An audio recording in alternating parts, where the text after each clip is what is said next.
የኔ ያለባቸው ይዝነቶ የህይወት ምስክርነት በሚያታልል ምኞቱ የጠፋው ልጅ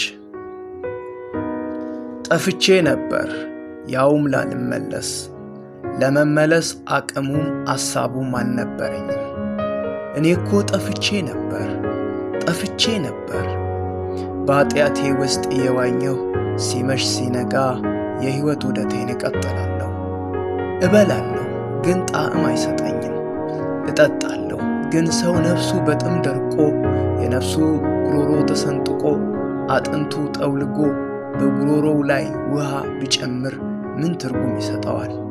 እርሱ ቢጠጣም ባይጠጣም ሁሌም በነፍሱ ጥም እየተሰቃየ ይኖራል።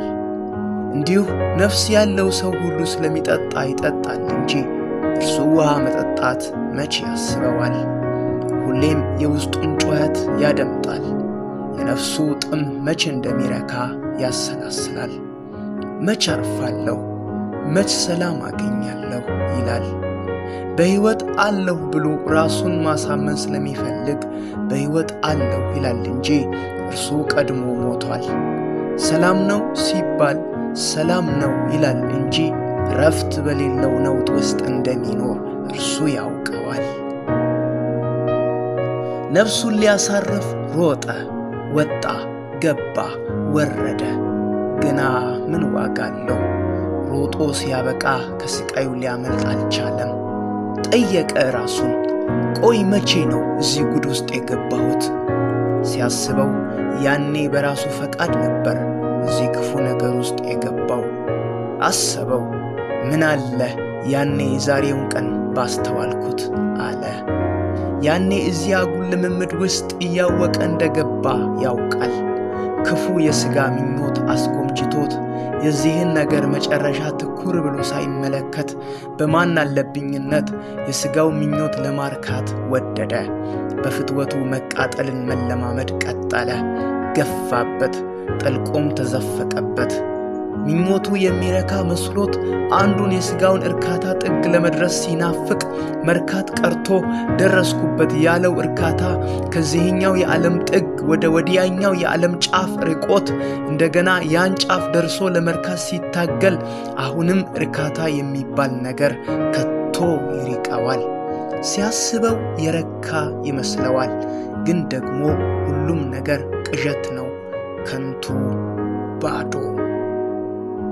ከዚያ ዓለም ሲመለስ ደብሮታል ይላል ደግሞ። አሁን እኔ ሰው ነኝ? አሁን እኔ ክርስቲያን ነኝ? ሕይወት ተመሰቃቅሎበታል። ለምን እንደሚኖር እንኳን ግራ ገብቶታል። እግዚአብሔር ለምን ዝም አለኝ? ለምንስ ታገሰኝ? ለምንስ አላጠፋኝም ብሎ ያስባል። እግዚአብሔርን እወዳለሁ ቢልም ግን በተግባር መግለጽ ተስኖታል። ስለዚህ በአንደበቱ ይሸነግላል። ሐሰተኛም ነው፣ ክፉና አመፀኛም ትውልድ ነው። መጽሐፍ እንደሚል እግዚአብሔርን እንዲያውቁ በግልጥ ይናገራሉ፣ ዳሩ ግን የሚያስጸይፉና የማይታዘዙ ለበጎ ሥራም ሁሉ የማይበቁ ስለሆኑ በሥራቸው ይክዱታል። ቲቶ 1:16 ይህ የእውነት ቃል በእኔ ተፈጽሟል። እንደ ሥጋ ፈቃድ የሚኖሩ የሥጋን ነገር ያስባሉና እንደ መንፈስ ፈቃድ የሚኖሩ ግን የመንፈስን ነገር ያስባሉ። በሮሜ ምዕራፍ 8:5 ላይ እንዲል ቃሉ ዘወትር የዚያ ሰው ምኞቱ ሥራው ሆኗል። ሲመሽ ሲነጋ፣ ሲሄድ ሲመጣ፣ ሲገባ ሲወጣ፣ ሲተኛ ሲነሳ ስለ እርሱ ያስባል። ምግብ ከሚበላ በፍትወቱ ቢቃጠል ይደላዋል። ውሃ ከሚጠጣ በምኞቱ ቢረክስ ይቀለዋል። ይሄ የጠፋው ሰው የሞተው ሰው ከልጅነቱ ጀምሮ በኃጢአት መንገድ መጥቷል። በርኩሰት መንገድ ተጉዟል። እግዚአብሔርን ባለመፍራት ነጉዷል። ባዝኗል፣ ተቅበዝብዟል። ሰው የዘራውን ያጭዳልና ገላትያ ምዕራፍ 6:7 ላይ እንዲል የዘራውን አጨደ፣ መከራውን ለቀመ፣ ስቃዩን ሰበሰበ፣ ኩነኔውንና ጸጸቱን አጨደ።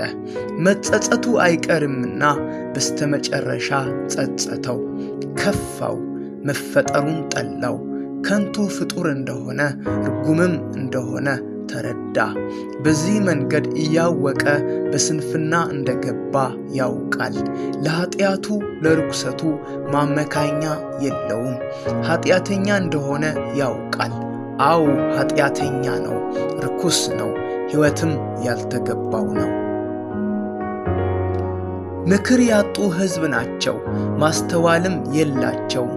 አእምሮ ቢኖራቸው ይህንን ያስተውሉ ነበር፣ ፍጻሜያቸውንም ያስቡ ነበር።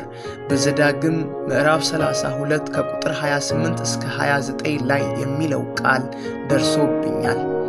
እግዚአብሔርን ለማወቅ ባልወደዱት መጠን እግዚአብሔር የማይገባውን ያደርጉ ዘንድ ለማይረባ አእምሮ አሳልፎ ሰጣቸው።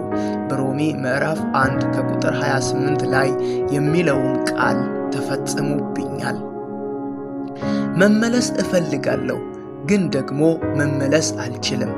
ይሄን ሁሉ ጉዴን የሚያስወግድልኝን፣ ነውሬን ሁሉ ሽሮ ማንነቴን የሚያድስልኝን መድኃኒት ከወዴት አገኛለሁ? የዚህን ሁሉ የድፍረት ኃጢአቴንስ ይቅርታ እንዴት ላገኝ እችላለሁ? ይቅር በለኝ ለማለትስ ድፍረቱን ከየት አገኛለሁ? እያለች ነፍሴ ተብሰለሰለች።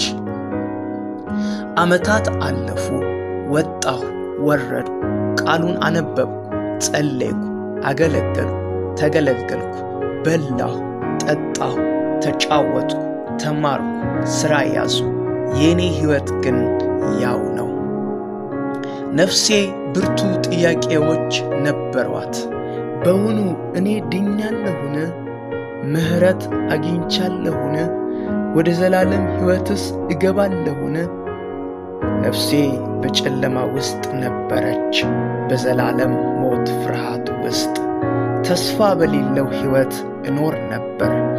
በቃ አበቃ አከተመም ብዬ ነበር። መኖር ፈልጌም መኖር ችዬም ሳይሆን እግዚአብሔር ስላኖረኝ ብቻ እየኖርኩ ነበር። ግን አንድ ቀን በአንድ ሰዓት በአንድ ቅጽበት ኢየሱስ ወደ እኔ መጣ፣ እንዲህም አለኝ፣ የሰው ልጅ የጠፋውን ሊፈልግና ሊያድን መጥቷልና። ሉቃስ 19:10።